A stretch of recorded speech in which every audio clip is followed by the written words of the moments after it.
24. Pengorbanan. Maksud kamu apa, Bay? Tanyaku kepada Bayu. Saya bersedia jadi ayah dari anak yang dikandung Ratu, Tante. Bayu memberikan jawaban di luar dugaan. Itu gak mungkin, Bay. Bagaimana reaksi bunda kamu jika mengetahui hal ini? Aku langsung ingat Mbak Dewi. Nanti saya akan jelasin ke bunda, Tante. Aku tidak tahu harus bersikap seperti apa sekarang. Di satu sisi, aku sangat terharu jika Bayu bersedia membantu Ratu. Namun di sisi lain, aku tidak yakin kalau Mbak Dewi akan setuju. Aku sangat tahu seperti apa sifat wanita itu. Bagaimana mungkin Mbak Dewi setuju memiliki menantu yang sedang mengandung anak dari laki-laki lain? Ini tidak masuk akal menurutku. Hanya keajaiban yang dapat mengubah hati dan pikiran Mbak Dewi. Kakak gak perlu melakukan itu. Apa yang terjadi denganku bukan tanggung jawab kakak. Ratu mengeluarkan suara. Tapi kakak ikhlas untuk bertanggung jawab, Dek. Jawaban Bayu kembali membuatku kagum. Untuk apa, Kak? Kakak berhak bersanding dengan wanita yang jauh lebih baik dariku. Sepertinya Ratu tidak tega mendengar apa yang keluar dari mulut Bayu.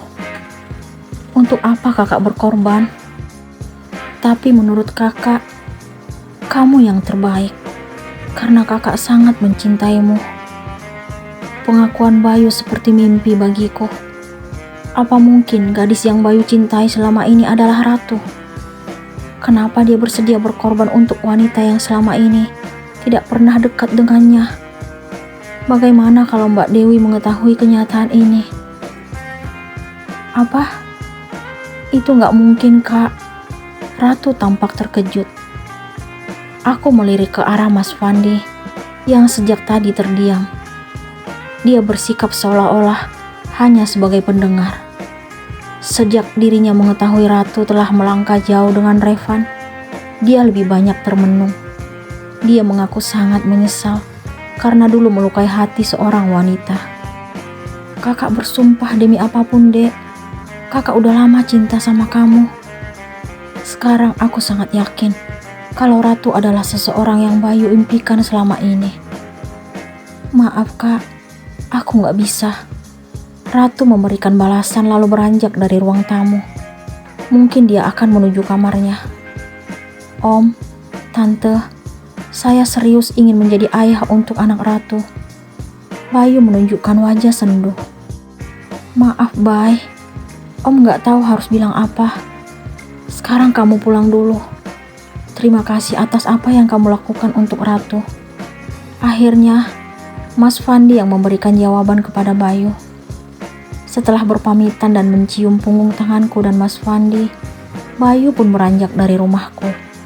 Aku sangat terharu dengan cinta yang dia miliki untuk Ratu. Dia mencintai dalam diam. Dia kuat dan sabar melihat hubungan yang terjalin antara Ratu dan Revan selama ini. Aku masih tidak habis pikir dengan apa yang Bayu katakan tadi sore. Kenapa dia berani mengeluarkan pemikiran seperti itu? Apa dia benar-benar serius bertanggung jawab atas sesuatu yang tidak dia lakukan? Terus terang, aku terharu mendengar niatnya. Mah, ada Bayu dan kedua orang tuanya di ruang tamu. Aku dikagetkan suara Mas Fandi yang tiba-tiba di kamar. Mungkin karena aku terlalu fokus berpikir, aku tidak menyadari keberadaannya. Apa?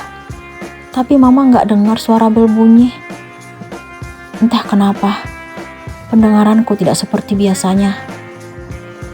Mama terlalu fokus ngelamun. Mungkin iya, Pak. Oh ya, mereka ada keperluan apa, Pak? Tanya aku penasaran. Papa juga gak tahu. Mbak Dewi tadi minta Papa panggil Mama dan Ratu. Ada apa ya? Ratu gimana?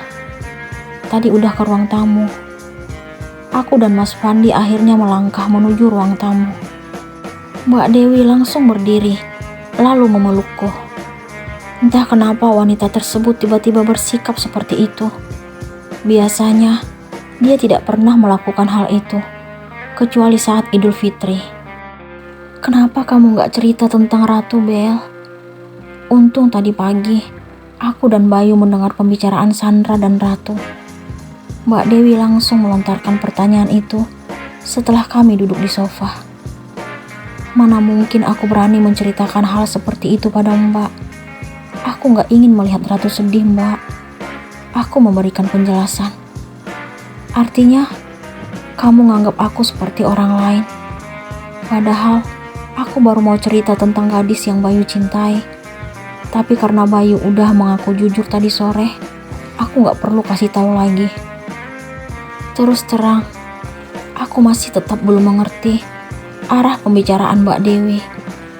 Cara bicaranya kali ini sangat berbeda dari biasanya. Akhirnya, dia dan suaminya pun mengutarakan niat dan tujuan mereka berkunjung ke rumah. Ternyata mereka ingin melamar Ratu untuk menjadi istri Bayu. Awalnya, aku tidak yakin dengan kebaikan Mbak Dewi beserta suami dan anaknya. Namun, setelah mendengar penjelasannya tentang sahabat karibnya dulu, telah mengakhiri hidup karena hamil di luar nikah dan diabaikan laki-laki yang menghamilinya, aku pun percaya. Aku pernah berjanji akan menolong keluarga atau tetanggaku jika mengalami kejadian yang sama seperti sahabatku. Lagipun, kebahagiaan Bayu hanya bersama Ratu yang sudah lama dia cintai. Aku dan Mas Fandi sangat berterima kasih kepada keluarga Mbak Dewi. Di samping itu, Ratu akhirnya bersedia menikah dengan Bayu. Mungkin dia tidak ingin melihat perutnya makin membesar tanpa suami. Kami pun menentukan tanggal pernikahan.